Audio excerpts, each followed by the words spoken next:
Want to know how to uninstall TaskRabbit from your phone? Well, no worries. In this video, I'm going to show you an easy step-by-step guide on how you can do it. It's super simple and under a minute, so let's get straight to it.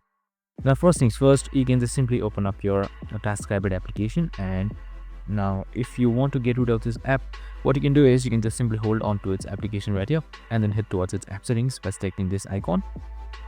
So now once you have selected this icon, here you should be seeing various options.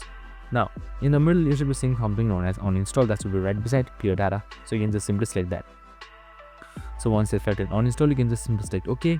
And now your application should be uninstalled easily. And that's it. Or you can just hold it to your TaskRabbit, select the stress icon and then select uninstall again, and you should be good to go. And that's it. Super simple and easy. This is how you easily uninstall TaskRabbit on your phone. I hope this video helped. If it did, make sure to like, subscribe and tune in with us for more of these videos. See you in the next one.